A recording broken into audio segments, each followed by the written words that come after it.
I was just saying, Louis doesn't understand social distancing. So he goes up like wanting to cuddle everything, and particularly any babies younger than The him. Hidden Prince of Aldenmore, Why the Crown Finally Told the Truth, a fictional royal drama. All characters, events, and the Kingdom of Aldenmore are entirely invented. Somewhere between the palace gates and the front page, every royal family learns the same lesson. Silence protects you until, one day, it doesn't. This is the story of the House of Aldenmore Crown Prince Edmund, his wife Princess Rosalind, and their youngest son, 7-year-old Prince Tobias, and the week the family finally stopped pretending that everything behind those gates was fine. None of what follows happened. Aldenmore doesn't exist. But the shape of this story, the long silence, the child who fills in his own answers, the parents who love each other and still nearly come apart under pressure, is drawn from something real. How families, royal or otherwise, tend to handle fear when they don't know how to talk about it out loud. Let's set the scene.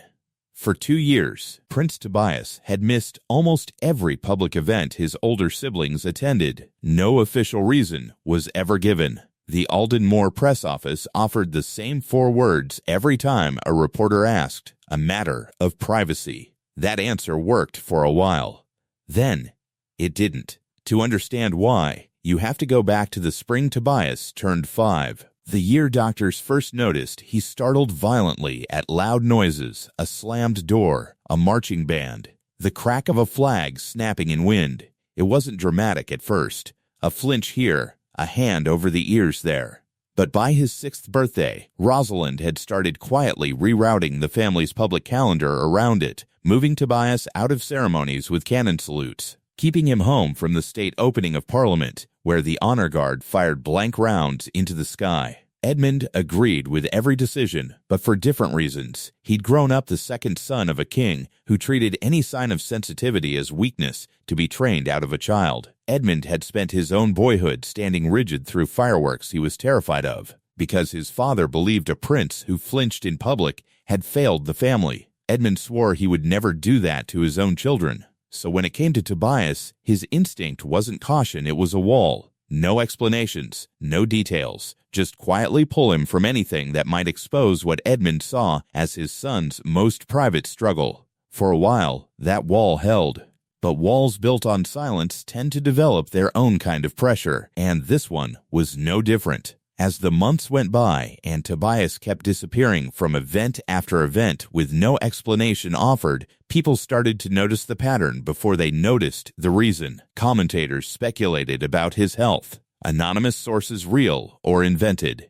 No one could say claimed the family was hiding something shameful. The less the palace said, the more the public filled in the blanks themselves, and the person filling in the loudest blanks of all turned out to be Tobias himself. He was 7 now, old enough to notice when a conversation stopped the moment he walked into a room, old enough to count how many times his older sister Princess Elowen got to ride in the parade carriage without him.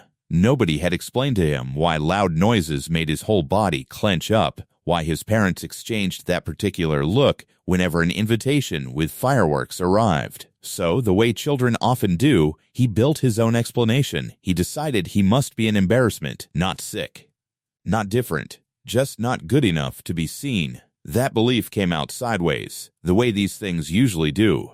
Elowen, 11 and sharper than anyone gave her credit for, started noticing her little brother going quiet at dinner, picking at his food, asking strange questions like whether people were allowed to stop loving you if you were too much trouble. She didn't tell her parents right away. Instead, she did what older siblings sometimes do. She tried to fix it herself, leaving him doodles under his door, sitting with him during the loud parts of family films with her hand ready near his ear in case he needed it covered. It was Rosalind who finally noticed something was wrong, not through a dramatic confrontation, but through the ordinary exhaustion of being a mother who pays close attention.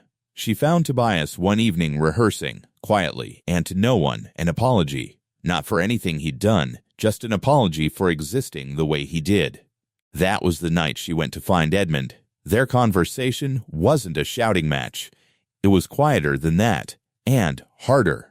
Rosalind told him plainly that the wall he'd built to protect Tobias from judgment had instead taught their son that he was something to be ashamed of. Edmund's first instinct was defensive. He'd only ever wanted to spare Tobias what he'd gone through himself. But Rosalind pushed back gently. There's a difference between protecting a child from the world's judgment and protecting yourself from having to explain something uncomfortable out loud. Silence, she said, isn't neutral. It has to be filled by something, and if you don't fill it, your child will. Edmund sat with that for a long time before he answered. He'd spent so many years trying not to become his own father that he'd never stopped to ask whether a different kind of silence could do just as much damage. That was the turning point, not an argument won, but a father recognizing, slowly and without much pride in the realization, that he'd been solving the wrong problem. What came next wasn't a grand public statement. It was smaller than that, and arguably harder. Edmund asked Tobias to sit with him on the nursery floor, away from advisors, away from any script. He didn't lead with an explanation. He asked his son a question instead. Did Tobias think there was something wrong with him? The answer, when it came, was the quiet kind that lands harder than tears. Tobias said he thought so otherwise. Why would nobody ever explain it? And why did his parents always look worried whenever the subject came up? Edmund told him the truth. Plainly and without palace language, some people's ears and nervous systems react more strongly to sudden loud sounds. It's called a sound sensitivity. Plenty of people live with it. It isn't a flaw. And it was never something to hide. It was something his parents should have simply explained a long time ago, instead of leaving him to guess. It's worth pausing here, because this is the part of the story that matters more than any palace statement ever could. Tobias hadn't needed the world to stop watching him. He'd needed one honest conversation with the two people whose opinion mattered most. Everything else, the public response, the press coverage, the eventual statement, was secondary to that. The statement did come, eventually, and it was shorter than anyone on the family's communications team expected. It didn't detail every private moment. It simply said that Prince Tobias experienced sound sensitivity, that the family had kept him from certain loud public events to protect his comfort, and that going forward they'd continue making choices based on what worked for him rather than what looked normal to outsiders. No confession, no tears staged for cameras. Just an explanation, offered a little later than it should have been, but offered honestly. The public reaction, when it came, wasn't the pile on Edmund had spent 2 years dreading. Mostly, people were relieved to finally understand, and more than a few parents wrote in describing their own children's sound sensitivities, grateful to see it named plainly instead of treated as a scandal. The silence, it turned out, had been generating far more suspicion than the truth ever could have. Eloan kept leaving doodles under her brother's door for months afterward, long after the strategy meetings and statement drafts were forgotten. Tobias eventually did attend a ceremony with a marching band, not the one with the loudest cannon salute, but a smaller one.